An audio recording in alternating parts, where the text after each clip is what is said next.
everyone. My name is Darren Washchak, and I want to welcome you to this Dream Team Builder Masterclass. We've got a lot of content today to cover, and so I want to dive right in. I want to start off by taking you back to the winter of 2015, specifically between Thanksgiving and Christmas. At that point in time, I had just rejected an offer to purchase my company, DR Washchak LLC. And I had spent the previous year, all of 2015, talking to probably about a half dozen buyers. And it all came down to that last buyer opportunity at the end of the year. And I'll tell you that I received that offer, but then I rejected that offer. One, because it just wasn't a good offer, and I had to really do some soul searching. But let me back up for a second and talk to you a little bit about what DR Washchak was, my company. I worked with the EPA's Energy Star for Homes program on the certifying and testing and inspecting homes for home builders. So I had done that work ever since I started my company in 1999 and was actually very successful and had survived the Great Recession that was, of course, tied to the home building industry. So I went all the way down to 5 employees from a high of 28. So that was a rough period of time, but I survived that. And then, of course, we had other ups and downs that we were dealing with, as all small business owners go through. But I'll tell you what, when we got to the end of 2014, I wasn't feeling real good. I was tired, I was burned out, frustrated, and I actually felt trapped. At one point during the 2015 timeframe when I was trying to sell the company, there was one particular buyer that happened to be a good friend of mine, and I just remember having this conversation I'll never forget, where I said, "Look, I just want to get out. I just want to get out of this company." And I felt like because I was trapped, I couldn't get out, and I said to him, "Look, I'll even give the company away." Now, of course, that thought didn't last very long, but that's really how desperate I felt. At the end of 2014, I really just wanted more freedom, but my business was basically sucking the life out of me and causing a lot of stress and strain for me. And again, that's not unfamiliar for small business owners, but I was really just done with it. So I just wanted out. I wanted more freedom. Now, what was the problem? Why is it that I couldn't sell the company in 2015 and ultimately rejected the offer that I did receive at the end of the year? The problem was that I was the company. And because I was the company, the buyers were basically making offers that were lowball because the value of the company was tied directly to me. And they were also saying that I had to stick around for a long time because, again, if I walked away, then the company basically didn't exist anymore. And so I had worked myself to that place where I was the company. And I know there's plenty of small business owners out there that actually that is your reality as well. And because I was the company, it really just wasn't saleable. It certainly wasn't saleable for a price that I thought was reasonable and that would allow me to have what I really wanted, which was greater freedom to just be done, move on, and go do something else. So I had to come up with a different answer. And that answer for me was I was all back in. I had learned a lot about how to run a business better, but I had decided or had really just not implemented a lot of those things for years and years. So the first 14 years of my business, I did a lot of things right, but I also neglected to do a number of things that would lead to a company that was more saleable and, importantly, a company that would give me more freedom. So I was determined to do things differently, okay? I was determined to change what I did. So today what I want to share with you in our masterclass are the things that I did, the exact things that I did in order to, after the beginning of 2015, or actually the beginning of 2016, the next 2 years I spent rebuilding the company, putting in place a lot of tried and true business best practices that are not rocket science, not all that new, but how I put them together was new. And some of them truly were inventive and unique, which I'm going to share with you today, so that you'll understand that 24 months after I had started my rebuild, I actually had 3 of my employees that approached me and said, "Darren, you keep talking about wanting us to buy you out," which I was doing. "So you know what? We want to buy you out. We don't need you anymore." And 3 months later, at the end of March of 2018, we closed the deal. Three new business owners were born, entrepreneurs, and I finally was free on my terms that gave me a reasonable payout and ultimately my freedom. So that's really what I want to talk to you today about is what did I do to make that happen? So let's start by talking about freedom. That's an important thing for us to first focus on because that, I believe, is what every entrepreneur wants. It's what every person wants, quite frankly. But small business owners, entrepreneurs, this is why you usually start your business so that you can have greater freedom. So I want to talk about freedom. Now, first, let's be clear. To truly be free as a small business owner, you've got to have help. You can't do it by yourself. You've got to have support. So if you don't have the right amount of support and help right now in your small business, then you're never going to have greater freedom. It's just not going to be possible. You also must minimize the work that you dislike. You've got to do the work that you love doing, the work that brings you happiness, joy, the work that gives the most back to the company, but that you love to do. So again, it's not working in the company anymore. It's what you do and how you choose to do it. And then the other important thing is that you've got to be able to take time away from your business. I mean, truly time away from your business where you're unplugged, you're not taking phone calls, emails, you are basically gone, absent for chunks of time. Or in fact, as much time as you want to if you truly are free. So that to me, these are the essential elements if you truly want to be free as a small business owner. So let's talk for a second about personal freedom. And I get at personal freedom with a question that I've asked lots of small business owners and non-business owners this question many, many times. And the question goes like this. If you could be anywhere right now doing whatever you wanted to do, where would you be and what would you be doing? And so this question gets at the heart of, if you weren't here in this, listening to me in this master class, where would you be and what would you be doing? If you could do anything right now, what would that be? And so I call this your freedom activity, the thing that you truly would love to do. So let me give you a couple of suggestions, food for thought as you think about what your answer would be for this, okay? Perhaps it's going to be on a beach. This is probably the most popular answer I get back. People love to go to the ocean, go to the beach, because again, I think there's a sense of freedom beyond that beach, out there in the wide open area. I just think there's a lot that goes along with that. So that's why it's one of the most popular ones. But then again, maybe what you'd prefer to be doing is you'd rather be hiking in the mountains, maybe fishing, maybe hunting, doing something in the outdoors in nature. A lot of people, and this is one of my favorite, if they could be doing anything right now, they would say, I'd be traveling. I'd be somewhere discovering a new place, immersing myself in a new culture. I'd be somewhere other than where I am right now. That's what I would love to do. And again, I love to travel with my family. This is what I love to do. So this is one of the top items for me. And then, of course, there are plenty of people that tell me, you know what, I don't have any exotic or fancy plans. For me, just spending time with my family or maybe a group of really good friends right here at home. That's what I would be doing. That to me is my freedom activity. And so I want to now pause for a second and take stock of this freedom activity. And I ask this question for you to contemplate. Looking back over the last 12 months, quantify how much time you were able to spend doing your freedom activity. Okay? Haven't been able to do it at all. Once or twice in the last 12 months. Once a month, couple times, once a week, couple times a week, whenever I want to.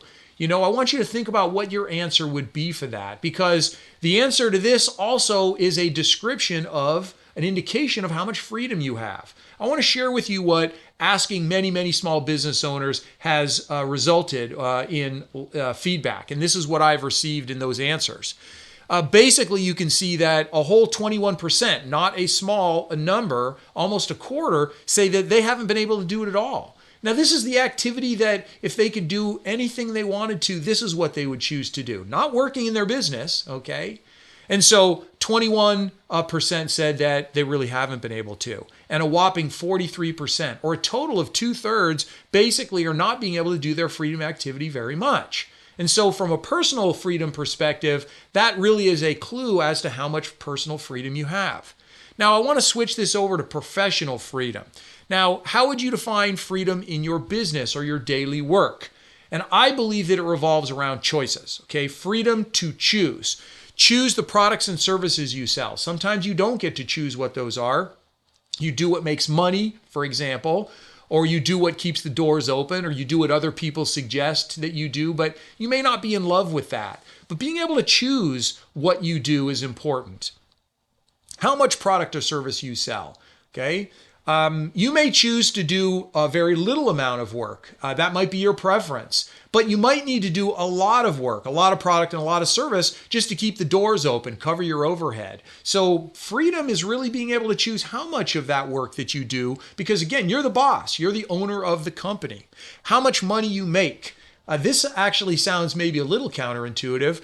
Some people don't have control over how much they make. They're limited. But a lot of individuals, small businesses, they can grow as much as they want to, but they're just unable to. But maybe you want to be on the other side. You could be making $5 million, but you'd really prefer to stay at 1. But you've got to be making more like 2, again, to cover your overhead and to make sure that the doors stay open. So again, full freedom is to decide how much money you're going to make.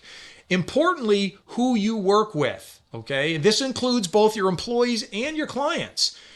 Choosing who you get to work with. There's plenty of people out in the world that we don't get along with, but sometimes we have to tolerate them because we need their skill set, we need their expertise, or we need their pay for our services or to purchase our products. But if you had total freedom, you could choose who you brought into the company to support you as part of your team, and also those clients and customers that you sell your products and services to.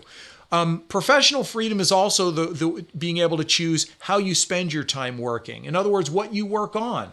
Back to that point I made earlier, only doing the work that you love and not doing any of that work that you dislike. Delegate that to somebody else. True freedom is only doing the work that you really love. And then when to work. Some people love to work just a straight 9 to 5 job, 5 days a week. They're good with that. But freedom might be, or freedom is rather, being able to say, you know what, I want to work Saturday through Wednesday and I want to take a couple of days of the week off so I can spend time with my kids after school or whatever. Maybe you want to work early in the morning until noon and be done, or maybe it's at the end of the day. But you get to choose when it is that you do your work. That is true freedom in your professional freedom arena. And then how much time you spend working in the business versus taking time off. Again, that's a definition of professional freedom. Choosing these things, what you really want, what is in your heart. Now, there's 4 levels of freedom that I've identified over time working with small business owners and, of course, also in my own experience. And it's a hierarchy, if you will. So business owners, when you're brand new, typically start at the struggle level. That's the very bottom. You don't have a lot of freedom because you're wearing all the hats that are to be worn. You're not only providing the service of the product, you're also doing the bookkeeping, the marketing, the sales, the human resources if you've got people. And so really you're working all the time, weekends, long hours. In fact, what you've done is prior to that, you were most likely an employee. And so now you actually own your job instead of doing that job for somebody else. But you're not really a business owner at that lowest level. You really just own a job, okay? So that struggle, that's where a lot of businesses start out. Most new businesses do. Unfortunately, there's a lot of businesses that actually never get out of struggle. The next level up in the terms of hierarchy of freedom is competent. So you've been at it for a little while. You've figured out your cash flow so it's not feast or famine anymore. You've probably saved a little bit of money. You've hired some people. If you haven't already, you've hired some people that help you out. You're not working 7 days a week. Maybe it's 6 days a week, maybe not as many hours, but you're still very much involved in the business, doing the work of the business. Building product or delivering services, you are very much involved. And so at this level, you still own a job. You're not a business owner at this level, but things are a little bit better. You've at least got some help and you've got a little bit more freedom at the competent level. Now, the next level up is experienced. And really, there's a tipping point that happens between competent and experience, and that is really when you move from owning a job to actually being a business owner. At this level, you've got professional help, professional people helping you, meaning people with good skill sets. You can afford that. You've grown the business to a place where you've got good cash flow. It's predictable. You might even have some money in the bank for a rainy day fund, and you are working much more on the business than in the business. Now, the company, when you're you're at the experience level is running really well. You've got some time off. You can take off some time, a couple weeks here and there, but not whenever you want to. And at the experience level, even though you've got a taste for freedom and you can see it and you can imagine it being more, you can't quite get to that level of freedom, that next level, the highest level of freedom, which I call freedom to exit. Now, with the freedom to exit level of freedom, you are spending all of your time working on the business, improving it, making it better, expanding it, and less time, in fact, no time or practically no time working in the business. You're not delivering services anymore. You're not creating product or making product anymore. You're just doing the work that you love. You've got a professional leadership team that helps you to run the company so that you don't feel alone anymore. You've got others that are helping you to run the company, sharing in the responsibility of the success of the company. It doesn't all rest on your shoulders. In freedom to exit, you actually have time to take off as much as you want. That's really an exceptional place to be. That is true freedom. If you want to be gone for 6 months or even a year, you have the ability to do that because you've got people in place that run the company for you. You're just doing the work that you love, just the work that allows you to feel energized when you're involved in your company. Now, at the freedom to exit level, you have the freedom to exit. That means that you're not in the scenario that I was back at the end of 2015, where I was the company. When you're at the freedom to exit level, you can choose to sell and at any time, and you're going to have buyers that are going to be very interested in buying from you. On the other hand, somebody might approach you and say, I want to buy the company. And you can say, nope, not interested. I'm happy with the cash flow and the lifestyle I have. I'm going to stay right here.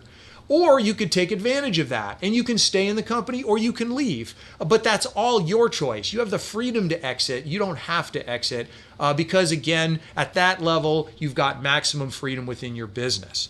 So I want to ask a question. What level of freedom is your business operating at? Are you at the freedom to exit level? Or are you at the experience, competent, or the struggle level? Be honest with yourself where you are. I got myself very close to that freedom to exit level. In fact, I was at the freedom to exit level right there on the cusp when my employees came to buy the company from me because they basically said, we don't need you anymore, Darren, which is what the definition of freedom to exit is. They don't need you anymore because the leadership team, your employees, they can run the company just fine without you. And so again, where are you and where are you right now? And if you're not the business owner watching this, where is the business owner at that you work for? So let me share with you what the small business owners that I've polled and asked this question of many, what have they said? 21% of them are at struggle, okay? Now, I guarantee you not all of them just started their company. They might be, in fact, I know for a fact that many of them were 5, 6, 7 years into owning their business, but never left the struggle. And then lots and lots, the most popular group are competent, okay? But that's where it kind of tears off. You notice a pattern here? 2/3 of the people are basically not able to take time away from their business. And you've got 2/3 of them that are basically at best struggle, which means you're still just own a job, not a business. But I have a healthy number that are experienced and then a very rarefied air group there, 2% that are really at freedom to exit. Now, last question I want to ask when we're talking about freedom. How long could your business survive without you, the owner present, if you're not the owner? So think about this question. The weekend, okay? I hope that your business will survive without you for at least the weekend, but there are some people who'll say that's about all they can get. Less than a week, 1 to 2 weeks, 1 month, 6 months, maybe a year or more. How long could your business survive without you? My business, before I went through my rebuild, really couldn't survive without me except maybe 1 to 2 weeks is about all I could get. So 1 to 2 weeks was the best I could do. Where are you? Be honest, because this is a true indication of the level of freedom that you have as a small business owner. This is the answers that I've received back from small business owners. 12% said the weekend, okay? I guess it could be worse. But a big chunk, 22%, less than a week. Only a couple of days off is all they could take, in addition to maybe the weekend. And then 1 to 2 weeks, that's pretty good, actually. A lot of people that are at the experience level, maybe they can get 1 to 2 weeks. But we really want you to be at that month, 6 months to a year. That is true freedom and being able to step away from your business. All right, so how do you get to that highest level of freedom, freedom to exit, where your personal and your professional freedom are maximized? You must become what I call freedom focused. You must become freedom focused. But how do you do that? Big question. How do you do that? And so I want to talk you through that. There's two really big concepts. There's a foundation that you must have in place or you're never going to get there. And that's what I call Dream Team Builder. And then once you've built your dream team, then you've got to do execution. And that's what I call Freedom Builder. So there's two chunks, and I want to walk you through that today as we spend our time together. Let's start off with Foundation and Dream Team Builder. I love this quote from Patrick Lencioni of the 5 Dysfunctions of a Team. If you could get all the people in your organization rowing in the same direction, you could dominate any industry in any market against any competition at any time. That's a powerful statement. But this is the result of Dream Team Builder. This is what we're trying to do, get everybody rowing in the same direction. And you've got to do that very purposefully. And Dream Team Builder is what makes that possible. So Dream Team Builder consists of 5 basic things that I did when I was rebuilding my company that worked really, really well for me. Core values, vision, data, hiring process, and a review process. This is all about your team. So let's start off with core values. There's a couple of things that are base, that are really foundational. Core values are extremely important. I'm going to show you how they work in all of what it takes for Dream Team Builder. There's three key elements of core values. The first one are the core values themselves, 5 to 7 words that embody what your core values are, what you believe in, what you stand for, what you represent in the larger world, okay? That's what your core values are. And this is an example of the core values I had at my company, DR Washcheck: honesty and integrity, trust and reliability, expertise, professionalism, and leadership. Now, these are just words, and a lot of people can define what their core values are in terms of words. But the problem is that there's a lack of I don't know what to do with these words. So great, you've told me as my employer, as part of your team, you've told me what they are and they sound wonderful, but I don't know what to do with that. And I'm not even sure that I know exactly what you mean by that. So that's where element 2 comes in. It's an action statement. A short sentence that tells people what to do with that value, how to act on it. So we had identified action statements as follows. So honesty, integrity, always do the right thing, okay? Trust and reliability, do what you say you're going to do. Well, I can do that.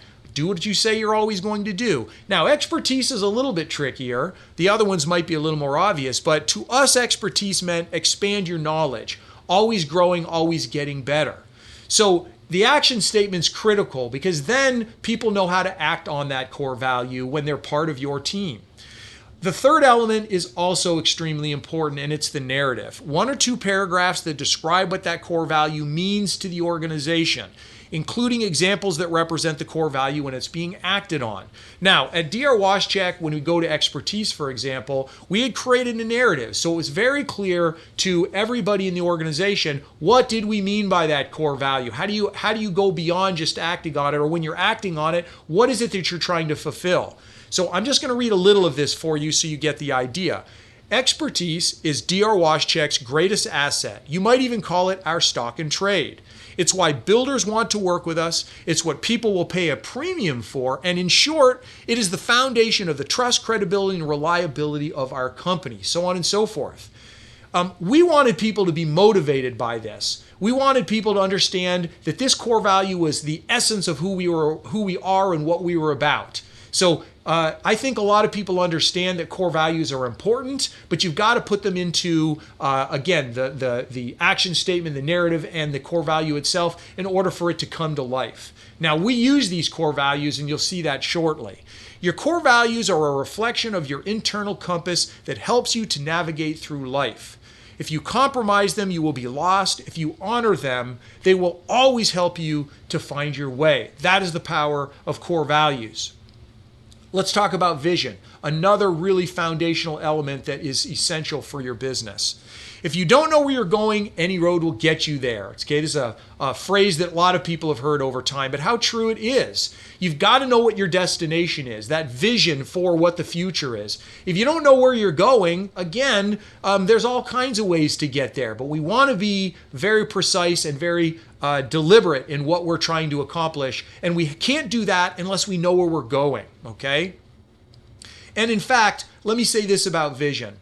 The vision is critically important because at the end of the day, that is what your employees need to put into context the work they do each day.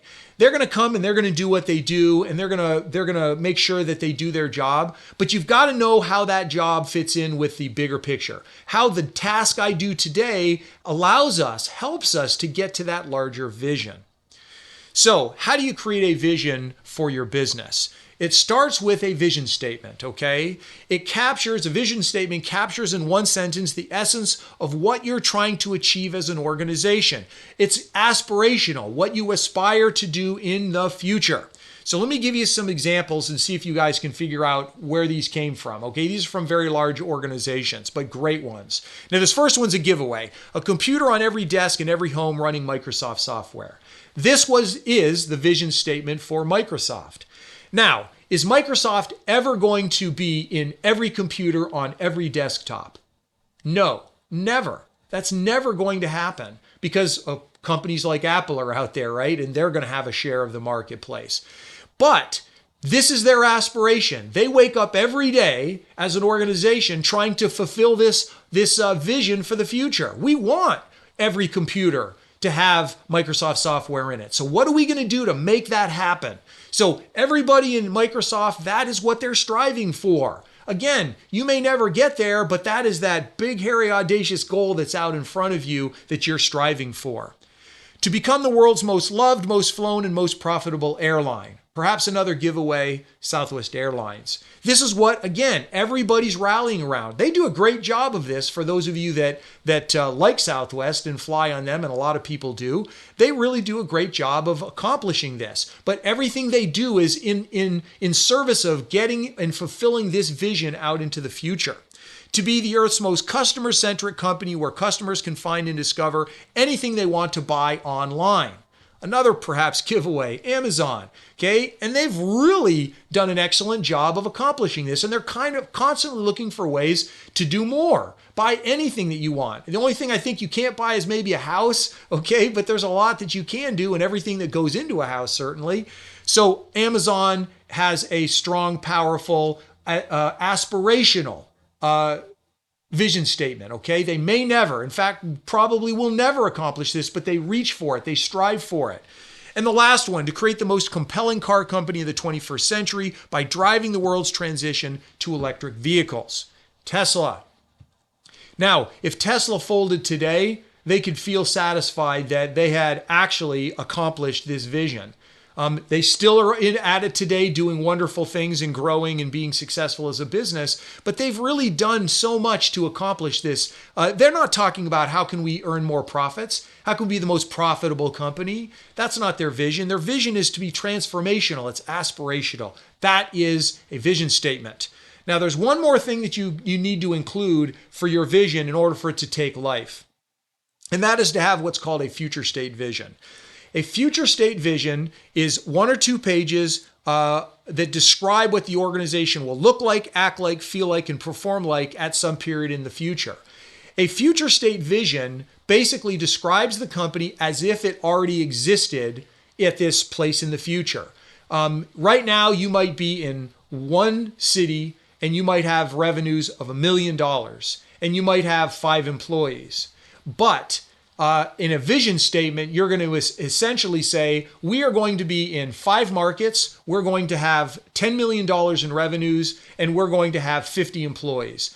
That is something that you write in a vision statement. It's as if it has already happened. It's aspirational, but now everybody can say that's where we're headed. That's where we're going into the future. It's much clearer for me to understand, and we're all going to work towards that vision. So vision is essential. Everybody must know what that is. Get it out of your head as a business owner, get it down on paper, and make sure that you share that with everybody so they're crystal clear on what your vision is. If you want to build a ship, don't drum up people to collect wood and don't assign them tasks to work on, but rather teach them to long for the endless immensity of the sea. Pick your head up and then create that future for everybody to strive for.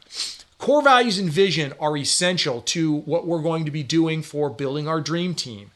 But first, I want to talk about data. So much of what we do is guesswork when it comes to finding people or even the people in our organization. Stop guessing. Rely instead on data. Now, there's two things that I took right away when I was rebuilding at the beginning of 2016. I started using two data collection instruments, okay, or two quizzes, I call them. One is 16 personalities. Now, this basically is Myers-Briggs. A lot of people are familiar with that personality test, but this is Myers-Briggs updated.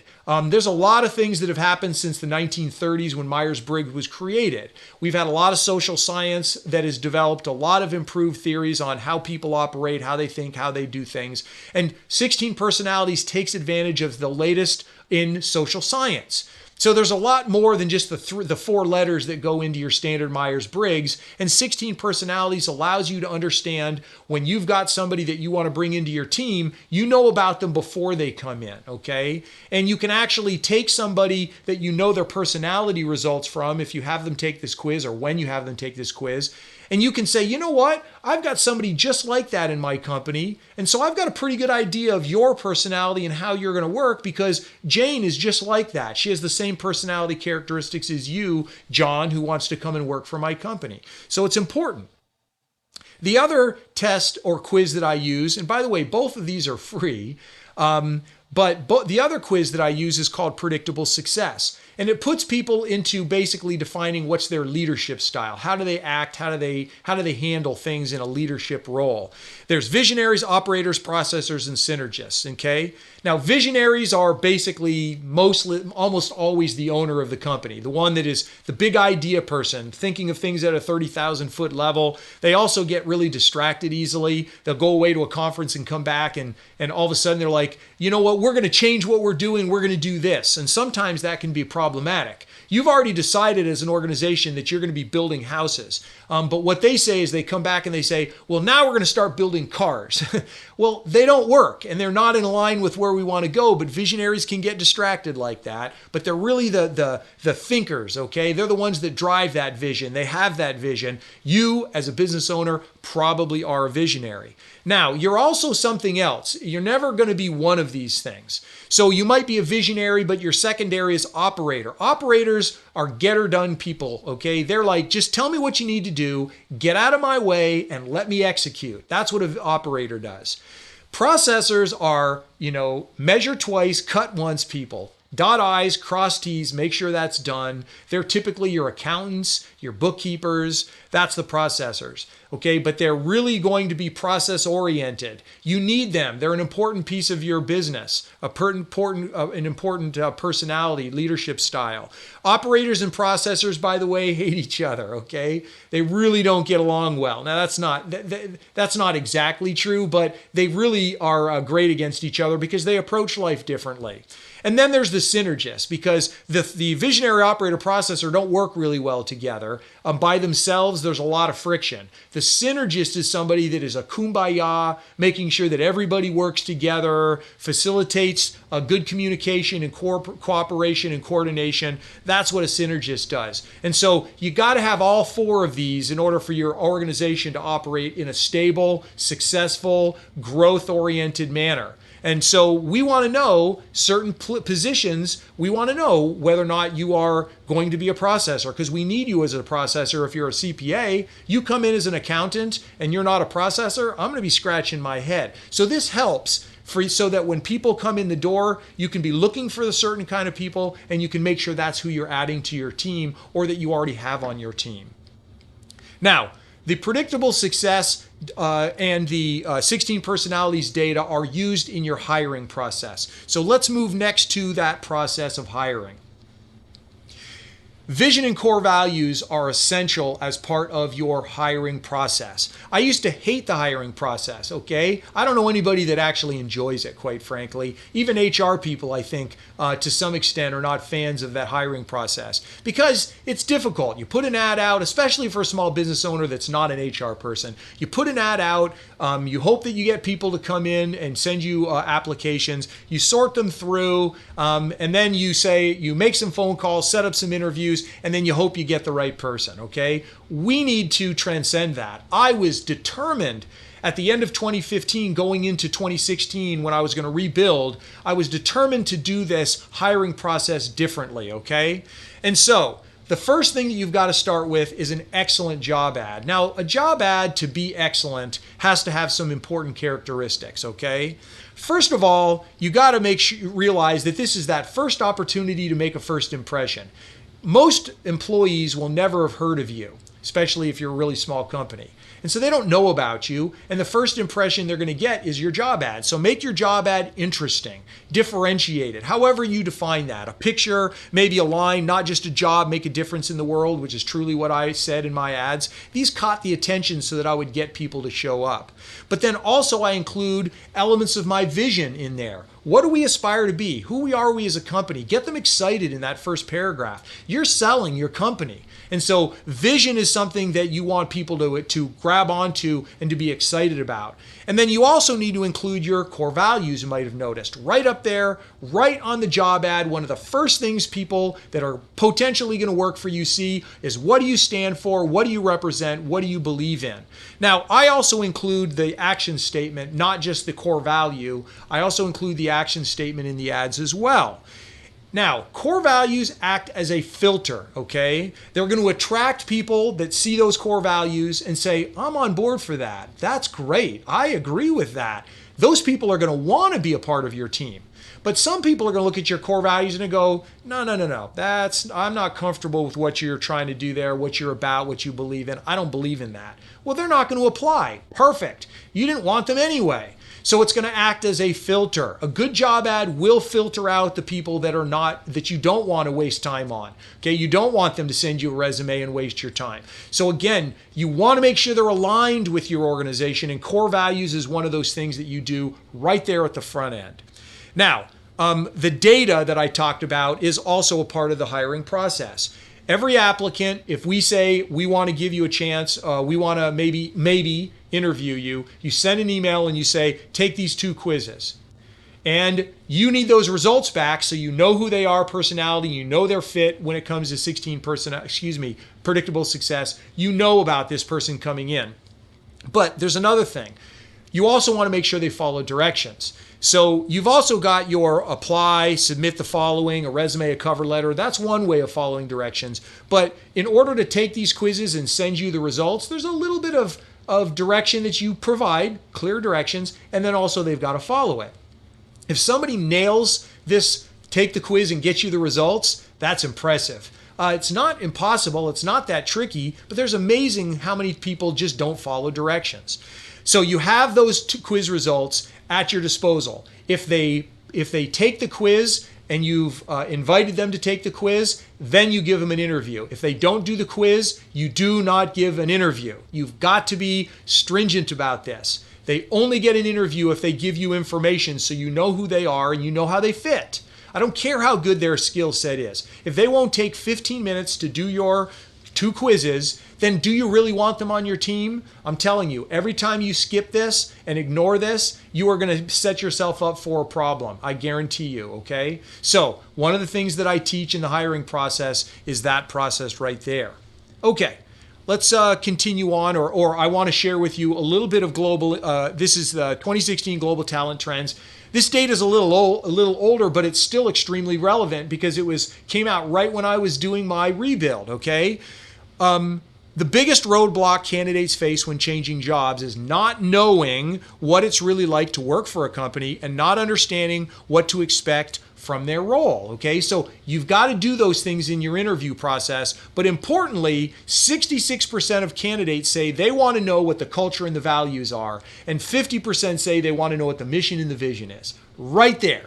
Data validating that the things that we need to do, and this came out before I created my process, or this came out after I had created my process, okay? So it was great to have that validation, but this stuff is critically important, and the employees that you're potentially hiring care about this. All right, so for the interview process, you've gone through the data, you've got all the data. When you do your first interview, By the way, you're always going to do 2 interviews. When you do the first interview, you're going to confirm alignment. You're going to ask a question that gets at a core value. You don't ask, you have honesty, integrity. What you do is you say, have you ever been in a scenario, have you ever been in a situation where maybe a supervisor asked you to do something that you didn't care for? Oh, most people will say, yeah, definitely, I've had one of those. What'd you do? And then you be quiet. And if they tell you, well, they signed my time slip so that I get paid, so I just went with it. It wasn't that big of a deal, or some answer like that. That's not going to be probably who you want. Somebody else might answer differently and say, you know what, I wasn't comfortable that was good for me or the organization or even the person that was asking me to do it. So I didn't want to throw them under the bus, but I did go to the owner and I talked to them about that because I just didn't feel comfortable. That represents somebody that has honesty and integrity. They align with that core value. You're also going to, in your second interview, confirm that the applicant who they say they are, okay? So you're going to be asking questions about the 16 personalities. Did this represent you? Do you think it was accurate? I've had people say no. But then as we're going through and asking questions, we're finding out that they're exactly that personality. Why they decided to ignore it or deny it, I don't understand, but keep that in mind. And then also confirm that they're a best fit for your team. So the hiring process allows you to get to that, okay? It allows you to get at, with the interview process that we follow and that we teach, allows you to get really, really high quality people that are aligned with your core values, your vision, and more likely to stick around and be a part of your team for the long haul. Also, let's talk about the review process. So with the review process, I discovered happily that this is probably one of those most underutilized aspects of the employment process. And there's an opportunity with the review that if you keep it very simple, you can strengthen buy-in and alignment with who you are as a company. And you can also, importantly, subtly weed out those that are already on your team, because I did that. There were certain people that really weren't in line with where I wanted to go or in my core values, and I either let them go or the review process basically helped me in that process, because we don't put core values on the shelf. We use them in the hiring process and in the review process. I'll share you another place we use them in just a moment. So in the review process, we keep it very simple. The employee fills it out. It's a self-assessment. And one of the things they do is fill out, hey, how are you doing on core values? If you don't align with the core value and you give yourself a down mark, which most people will be pretty honest, they're going to get uncomfortable. They're going to start realizing, you know what, I don't really align with these core values. One employee I really specifically remember that was on board for my rebuild in 2016, we did his first review, and I made him do this because this is part of the review process. And you know what? He was uncomfortable, and I knew he was going to be. But at the end of the day, what ended up happening was he came to me about a month after his review and said, you know, Darren, I found another job. I'm going to be heading out, and I'm sorry to be leaving. And I was like, okay, I'm sorry that you're going to be leaving too, when in reality, I knew he probably was a short timer anyway. So again, review process allows you to strengthen your tie with your employees and members of your team, but it also will help you to make sure that only the strongest ones that are in alignment are a part of your team. That's Dream Team Builder. That's your foundation, okay? But now we need to talk about execution. So I want to very briefly talk about the Freedom Builder components, because now that you've got your Dream Team Builder, what do you do with them? How do you execute so that you have greater freedom as a business owner and within your business? So the first thing we want to talk about is organizing your team. Then not just meeting for meeting, goals and KPIs, ownership thinking, and key process documentation. I just want to move through these really quickly so that you guys have an idea of what these are all about. Organizing your team. Employees want to know how they fit into the larger organization. Now, in a small organization, that's pretty straightforward, right? You probably have an idea, but maybe you don't. And so as a small business owner, as an employee of a small business, and any business for that matter, you want to know how you fit in, okay? And then clarity of position also improves the efficiency and reduces confusion. So you want to be really clear on what the positions are that are in the business. Now, again, you guys are probably saying, come on, we're small. It's not that hard. Okay. And then it's being as an organized team, there's a basis for team members to hold each other accountable. So again, a well-organized team creates greater accountability. Okay. Individual responsibilities are very clearly defined. Now, the best way to accomplish this, the best way to accomplish it is an old-fashioned org chart. Now, the org chart does several things. The org chart is about positions. So you may only have 5 people on your team, but your org charts probably, and in fact should, have about 20 boxes on it because there's 20 key functions that you have to do. Now, when you first start your company, guess what? You are having your name in every single box.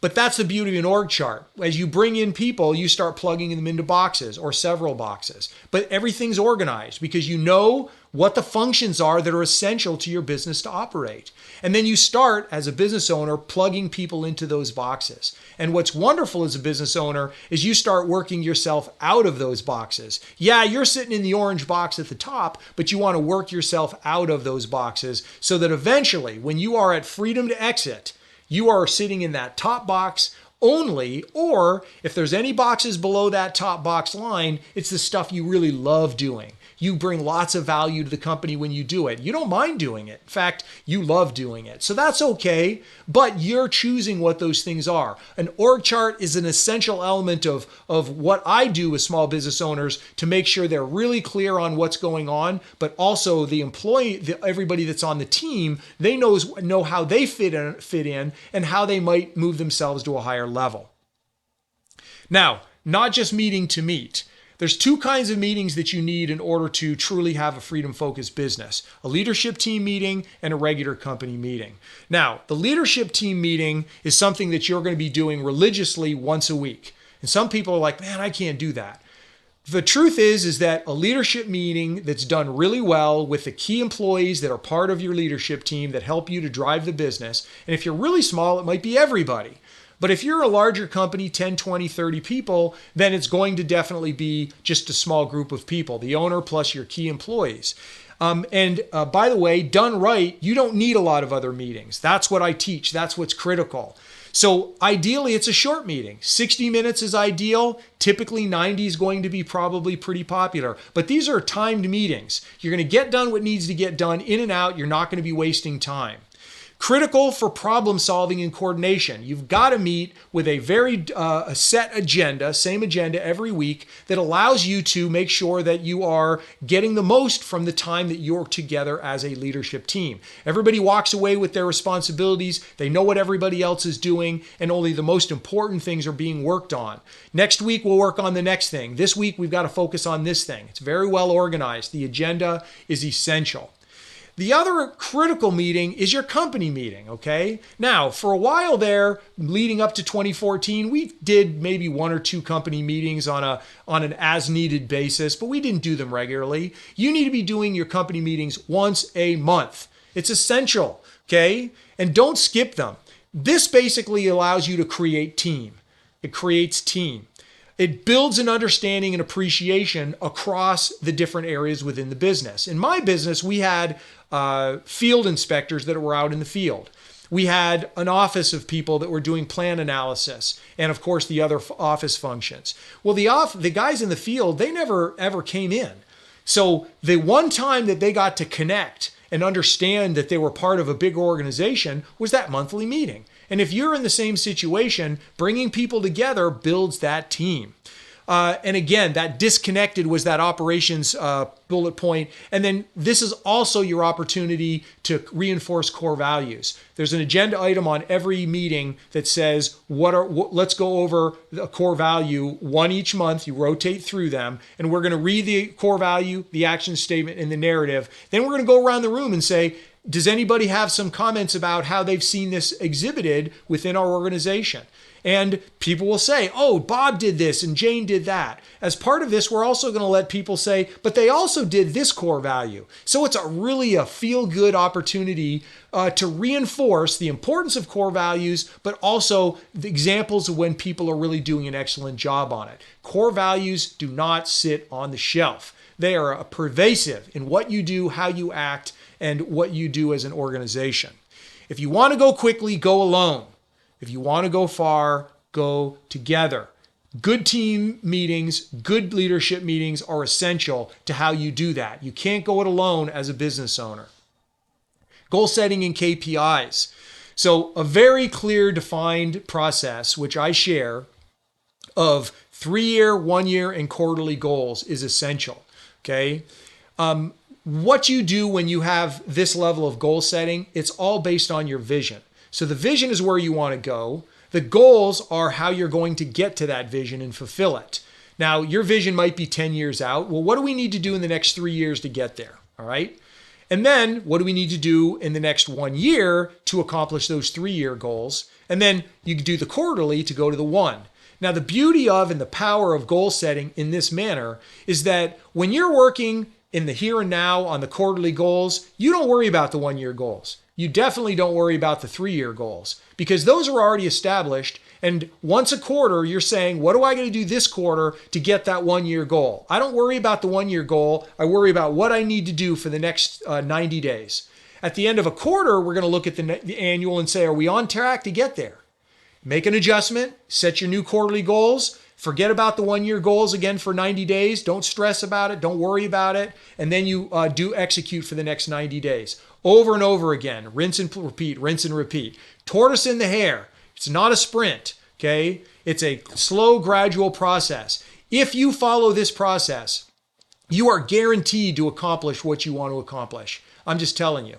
Now, you got to have all the other components involved, but with this methodology, you're going to have great success. And you're going to report back every quarter to the team. And your leadership team helps you develop this, but you're saying, hey, we accomplished these goals. Everybody gets excited because it's head down working hard. But then when you see these goals being accomplished on a quarterly basis, then at the end of the year, and then you can see that we're heading towards that 3-year goal, we're going to accomplish that. Everybody gets excited. They're motivated. They see how the work they do each day is actually getting us to that end place, that vision through our goals.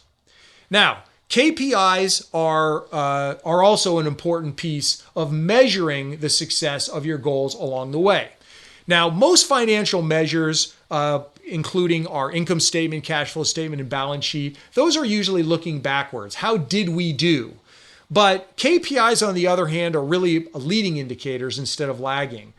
When you're following and tracking data on a weekly basis, which is what we did, every week you've identified the key things that are most important to moving the needle, okay? What do we need to do to make sure that we're moving the company forward, accomplishing our goals? Those key elements that we need to be measuring. And you're measuring them once a week. You've got data points. After a little while, you start to see trends. And if the trends are going down when they should be going up, you got to change. KPIs allow you to do that so that you can now predict what's going to happen in the future and you can start making adjustments. Key performance indicators are absolutely essential if you want to be able to track what you're doing and be able to make adjustments and ultimately get to your goals. So goals and KPIs work hand in hand. Ownership thinking, another key element that I introduced that I learned from my CPA, by the way, a long time ago. Basically, with ownership thinking, you're creating a culture of accountability, purpose, and greater profitability. It's a culture of that, okay? You're going to move from me thinking, meaning your team, to we thinking. Now, that sounds a little bit fun in the way I've said that, but that's what's critical. You've got to get people thinking more about how are we operating as a team, okay? Owners think that, okay? But we need everybody else to be thinking that. Work collectively to improve the bottom line. And then ultimately share in the rewards of that. So if we all work together in order to improve our bottom line, meaning I'm not going to waste time because I recognize that wasting time doesn't help us, okay? Or I'm not going to take the extra widgets that I need or the extra piece of equipment or the extra bottle of oil or whatever it is because that's wasting what we need to have, which is precious resources. So if everybody understands how what they do impacts the bottom line, they're going to be more conscientious about that. Okay, so what we do as part of ownership thinking is we do financial acumen training. We teach people to think like an owner and not like an employee, okay? Or less like an employee and more like an owner. we talk about the difference between personal finance and business finance. Now, we do this in a very user-friendly way because a lot of people are like their eyes glaze over, they're not money people, but we do it in a very educational way that's interesting and informative, and it has a positive impact on each person. So we're going to help them to understand, believe it or not, income statements, balance sheets, cash flow. There's some business owners, unfortunately, that don't understand some of these pieces. So maybe what you need to do is have your CPA come in and share with this information with people, okay? But ownership thinking is critical, and understanding how business finance work is essential. Now, the most effective way to grow profits before taxes is one of the things that we teach in ownership thinking, okay? How do we increase our profitability before taxes? That's essential. And there's two distinct ways to make that happen. One's more powerful than the other. That's what we teach in the financial acumen training. We also, as a team, collectively identify inefficiencies and also missed opportunities that we can take advantage of. This is one of those things that I did so that my leadership team and my entire team was comfortable with me not being there anymore, because they were thinking like owners. That's why they said, Darren, we don't need you anymore. We're going to buy you out. And that was a key, is making sure that people think about ownership thinking. This is not only if you want to sell the company. Believe me, this is essential for a freedom-focused company if you want truly for your freedom to be maximized. Ownership thinking is a key ingredient. The last thing is key process documentation. Automated businesses document everything, right? Best example, of course, out there, one of the best is McDonald's. 38,000 locations in over 100 countries, and the Big Mac is the same everywhere. The fries and the chicken McNuggets are the same everywhere. Why? Because they've got documented processes and exactly how you cook and how you make that food. The experience at a McDonald's is very well regimented. It's all documented. You need an automated business. Your business, if it's not automated, will always rely on you. So you've got to document your processes and procedures, all right? So increases efficiency, consistency, and quality. That's what documented processes do for you. You become less reliant on the skill set of the people you're hiring. If I've got a really well-documented process and I know I've got somebody that's got some skills, maybe not the exact skills I need, but I've got a great process that's documented, I can focus on getting the right people that are aligned, that are going to be energized, to make the company better. They're going to take less management because they're enthusiastic about being a part of your organization. That's who you need to find through the Dream Team Builder process. But we want to focus on automating our business through processes. Reduces vulnerability and the loss of key employees. Again, if you've got documented processes and somebody walks out the door, that process didn't go with them because you've got it documented. Can't tell you how many times this happened to me. Plan review person leaves. I had to invest a month of my time to bring the next person up to speed after I had spent several weeks hiring that person. Sucks up my time big time. So a big key is making sure that you have documented processes. And you bet, we absolutely did that at DR WashCheck because I wanted to reduce vulnerability in a big way.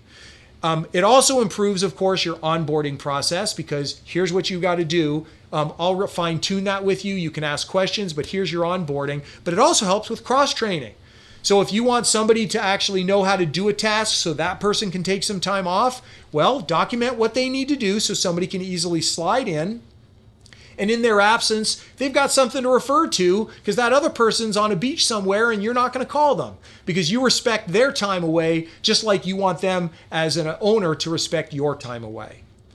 Okay, so these are the things that I did when I built my company and spent 24 months getting it ready effectively to be much more free. I wasn't looking to sell it when I sold it, but I had Dream Team Builder and I had Freedom Builder and all of those elements present in order to build my company as a freedom-focused business. Now, what do you want to do in terms of your freedom level? I would assume that it's to get to that highest level of freedom, freedom to exit, okay? This is what we want to do. We want to get you to that level. We want you to have the freedom to take as much time away as you want at the beach, maybe traveling the mountains, spending time with family or friends, whatever that is. You deserve that. We all deserve that. But as a business owner, you have control over that. You have control over actually that coming to pass. And I'm telling you, the stuff that I've done to get myself there absolutely works. It works for the small business owners that I've already helped. And I want it to work for you because I want small business owners to have greater freedom. That's my vision. Every small business owner operating a freedom-focused business where their personal and professional freedom are maximized. That's my vision for the future. And I want to make sure that that happens for you as well as everybody else. Okay, let's talk about who Dream Team Builder is for, because this is something that every organization can benefit from, but it's specifically tailored for small business owners, okay? Now, if you're a small business owner and you've been in business for two or more years, this is really going to be most helpful to you. If you've got 5 to 20 employees, this is designed for you, okay? And if you don't have a separate human resources department, meaning you, the owner, are the HR department, or maybe you've got somebody that does that for you, but they're not a professional at HR, human resources. So if you don't have an HR department, Dream Team Builder is made for you because we don't need you to have one. We've got a process that you can implement as the owner or maybe somebody helping you. This is what we want you to do. So the ideal is going to be somebody that doesn't have an HR department. You don't have, or you're just not interested in spending lots of money, thousands of dollars on a one-on-one coach, because you could do that. You could have a one-on-one coach. We're not going to do one-on-one coaching. That's not what we're about. We want to give you the tools in order to have a freedom-focused business, but we also need to make this cost-effective for you. And another thing, this is built for those that are comfortable working independently with your team to implement the well-defined strategies for improvement that I have created. And enjoy collaborating with other small business owners. That's another part of what we do as when we're working with small business owners is collaboration. I don't have all the answers. Others have also excellent answers. We want to make sure that we share those amongst the small business owners. Okay. So you've got a choice as we sit here today. I've shared with you all the things that I'm doing and information about that, but you've got a choice. You can basically find greater freedom without doing anything that I've shared with you, okay? Maybe you can even try and implement the things that I've talked about. But there's a good chance that you're going to be right where you are today, the same place a year from now, okay? So that's an option, though. You can choose that. You could get help from a one-on-one coach, because there's lots of them out there that will help you. Not with my same formula. Most coaches have their own formula. But the trick is with coaches is, one, they've got a formula that they have to help you implement. And if you're not there, they're not there helping you, then you really can't implement it. I've worked to make sure that that is not the case, because option 3 is that you effectively have a proven program that you can implement on your own, okay? That is way less expensive than a one-on-one coach. I can only fulfill my vision of every small business owner running a freedom-focused business if I deliver something that is user-friendly, that you can do on your own time, your own schedule, with some help. I provide some help. It's not all on your own, but also at a cost that anybody can afford. That's critically important. It's not about making money. It's about making sure that we get freedom for small business owners. And I mean that sincerely. Truly, I mean that.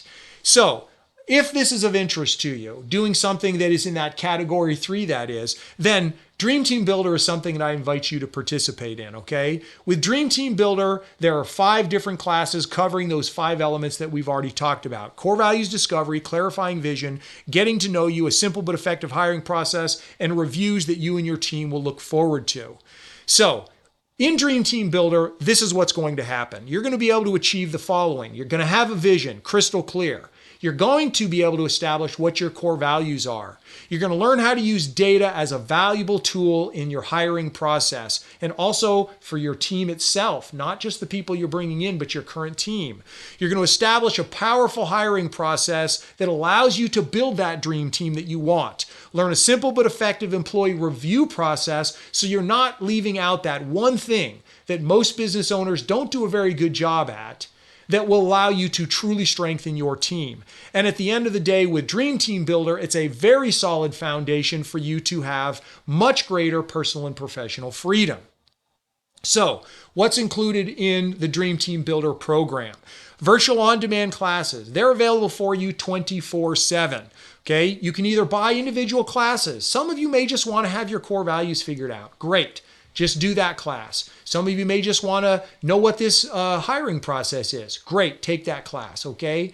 Most of you are going to want all 5 of the classes, okay? And so you have, if it's a single class, you have 60 days to get through the material. If it's a bundle, you have 6 months or 180 days to get through that, so that you have access to this material to get through it 24/7 whenever it's convenient for you. In each of the classes, I provide examples and templates and handouts, okay? Presentation slides, you get all of those slides.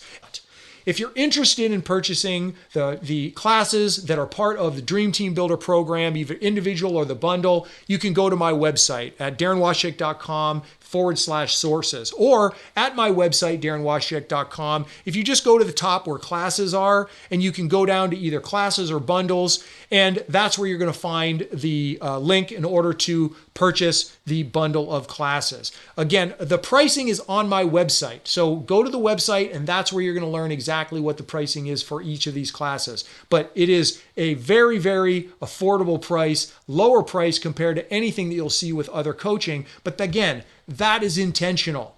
That is intentional because I want lots of small business owners to actually purchase and go through this material so you can have greater freedom. Now, what about Freedom Builder, you might be asking? So Freedom Builder includes all the items that I shared with you, but this is not ready yet. I wanted to get Dream Team Builder out there as soon as possible. You can go on right now and start participating in that, taking that class, the bundle of 5 classes. Freedom Builder is going to be out next year in 2024, so look for this. I'm going to be rolling that out on a gradual basis over the course of time next year, but you got to spend time in Dream Team Builder to build that foundation, so by the time you're ready for Freedom Builder, it will be there for you and available to you. Let me remind you, you can't go it alone if you truly want freedom. You've got to have help. Build your dream team. And you've got to be doing the work that you love and not the work that you don't love, the work that you don't like. So you've got to make sure that's delegated. Again, the only way to delegate it is to have a strong group of people helping you. And you've got to be able to spend time away from your business, doing the things that I talk about in Dream Team Builder. Eventually, adding on those things that I do in Freedom Builder is going to be able to get you to that place of a freedom-focused business where you can maximize your freedom and you can take as much time as you want away from your business. And that's where Freedom Focus comes in. I want you to be able to take time whenever you want to. I want, on the professional side, for you to be able to take a month, 6 months, 1 year off. Do those freedom activities. Take time away from your business. That's what my hope is for you. So that's it for this Dream Team Builder Masterclass. Thank you very much for investing your time in watching this class. I hope you learned many things that you can take away and start doing for your business. If I can be of help with you in Dream Team Builder and with Freedom Builder, please let me do that. I really look forward to being able to be a part of you getting to greater freedom so I can fulfill my vision of every small business owner having a freedom-focused business where their personal and professional freedom are maximized. Until then, stay focused on your freedom.